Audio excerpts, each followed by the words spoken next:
there isn't going to be a fall season, which means there's a lot of players, almost 100 players, who are going to kind of be all over the place this fall. They're not really going to have their weekends like they usually do. They're not going to be playing those games on Saturday. They're not going to be traveling. Practice will be lighter, if any, depending on where things go.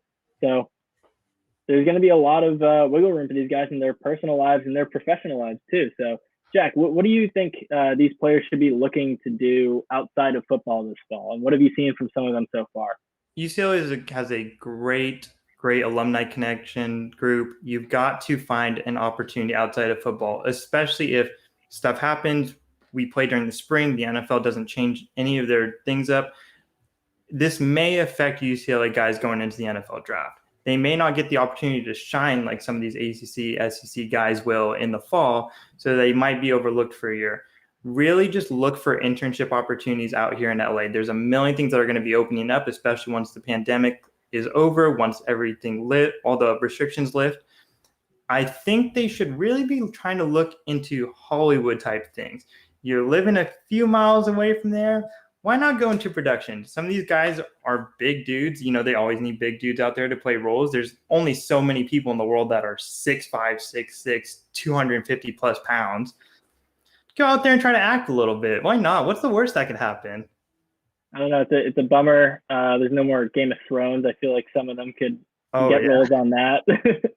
But yeah, I mean, like you said, there's a lot of them going for internships, which is kind of interesting. You wouldn't really think of that because there's always an off season.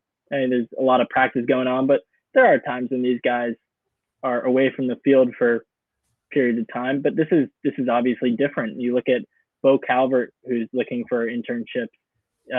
Then you have Dorian Thompson-Robinson, who's trying to build himself a personal media brand, whether it's with T-shirts, whether it's his like "Don't Be a Fan Later," his vlogs. So maybe not getting a job in Hollywood, but there are a lot of guys out here trying to build their image in this extended off season. I mean, did you see his vlog from his first vlog from his last week? Pretty well done, Dorian. I will applaud you on that one. That was a good effort. That was really good out there. I mean, it is tough to do vlogs. I don't know if you've ever tried to shoot one or edit one or film one.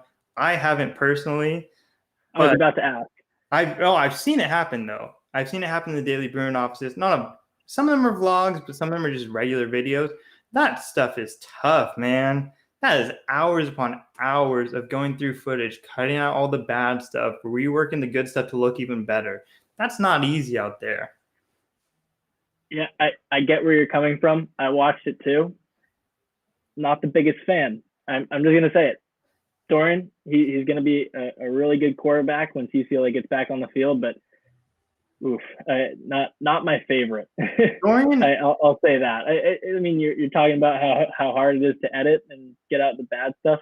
There's a lot of downtime in that first episode there. We'll have to see how he fixes that moving forward, because I think that he's got a great personality and he's got a great team around him that can really help moving forward. But I mean, it's a learning process. I get it. Everyone's experimenting outside of football, including him and his editors and everyone he's working with. So it'll get better. This dude is so charismatic. He just needs to show it through.